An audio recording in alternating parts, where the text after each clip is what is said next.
Heyo, I have returned. Today, we are talking about Behemoth Swing 360. This is a massive ride, and it becomes even bigger once you start setting it in motion. Behemoth Swing 360, for how big it is, doesn't actually have much capacity at all. You can see there's 8 seats on one side and 8 seats on the other, making for a total of 16. If you remember correctly from some of my other videos, I've talked about how lower capacity rides tend to have a lot of problems. But also, because of how long they tend to be, it means that anytime you want to service the ride, it'll be more of a pain in the butt for your mechanics to get to. Because anytime they're sitting at an exit, it gives the ride a chance to break down, and it'll cost more than it would be just to service the ride. It's better to service a ride than it is to fix a ride. I had my mic on the wrong setting. Alright, as far as placing it down and using it goes, you don't need much of a line at all. You could start one here and then connect it straight up to the path, and that would probably be perfectly fine. Also, another notable thing that I actually just forgot about until now, you can't have the exit be on either side of the ride, which is a really odd choice, given that the swinging pattern of this ride is on both ends where you can only place entries and exits. Kinda doesn't make sense to me, in my opinion.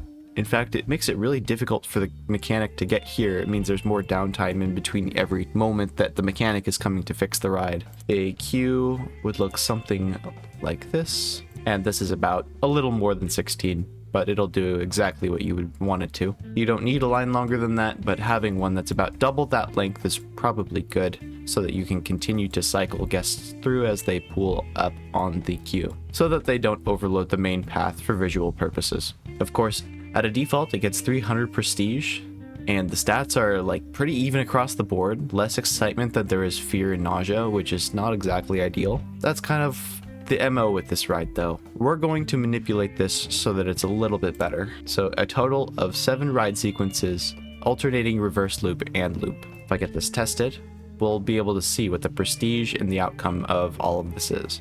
Here the prestige is hit 450. 450 is the prestige cap for this ride. If you're not familiar, Frontier has an inbuilt cap on prestige for each and every ride, and it is different per ride. So you're not going to find it as 450 on this ride and have it be 450 on another ride. That's just not how it works. And in my experience, I actually have not found a ride that has 450 as its prestige cap as well. I've seen 410, I've seen 430, not 450. Additionally, the duration of this ride is 225 seconds, which is nearly 4 minutes. And for a ride that is essentially just swinging you repeatedly in a loop, that would make me sick too. You notice the nausea is actually higher than its fear rating on this ride. This is because in Planeco, it calculates nausea in a sense that if there are any uncomfortable or nauseating movements that rides and coasters are doing repeatedly over a long enough period of time, it will accelerate the nausea factor even more. So for instance,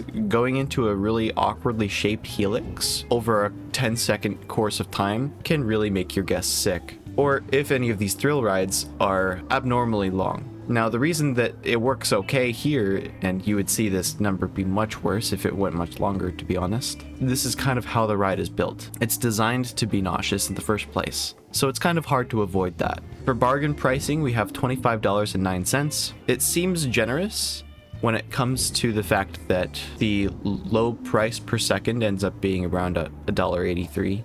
For reference, this is number 70 down on the sheet, and this is including any other rides which at base make more. Coriolis, without any modification, is better than Behemoth Swing 360 for the purposes of getting money for your park. Isn't that crazy? If you had a skizzer that you wanted to put down, it would be better if you didn't touch it. So they're very obviously better rides to place if you wanted to make more money off of this whole design. This is a byproduct of Update 8's changes. Behemoth Swing 360 used to be one of the very best rides in the game to place for getting lots of money very quickly, and now it's just not. I think it may have got overly nerfed. That's just an opinion. I would need to do some more digging to find out exactly if it deserves its place on the profitable leaderboard, if you will. For the ride review portion now, we get to decide where we put Behemoth Swing. Oh goodness. It's a large ride that makes actually relatively little money. It's middle of the pack. You would choose most other things over this. If you tried to place this ride in a park, you'd have to find the space for it. And on top of that, you're not getting great margins alongside. The fact that you can only place the entrance and exit on the longest sides of the ride is really frustrating, and it makes fixing it more of a headache than it should be. So I think for those reasons, I'm going to call it a D and move on with my day. It's still in the classic range for prestige, don't get me wrong, but when you can only get, what is this, 650 prestige on a ride which makes your guests sick, I don't think it's that worth it. Maybe you consider something similar too. Let's overlay this footprint with Skywatcher. It seems like if you cut off all the round edges, they'd be about similar. I'm gonna look at the total footprint for all of these rides, and I'm gonna see what the difference is, because I'm pretty sure it's close. So Skywatcher has a footprint of 961, bear in mind that it's going straight up and down. Behemoth Swing 360 also needs additional space for it to swing out, and it is 1,488 tiles, or units, wide. This is largely because of the arm, of course. In places where you would want to place this, you need to have, if you're cramped on space, enough space that the swing won't swing into anything, like coasters or other rides, and you have to have a good couple options for an entrance and an exit. I think I've said my piece. Behemoth Swing 360 belongs in D tier. Thank you all for tuning in to this ride review. There's more to come, even though technically the best way to make money has already been found. I still think having options like this and playing the game quote-unquote legitimately for most players is still the most important thing. And some of this stuff translates over into campaign as well. Next up on our radar is Big Wheels, so tune in for that. Used to be exceedingly well optimized for money. We'll see how it fares next time. Thank you for watching, and I hope you have a lovely day. And that's the ride review portion done.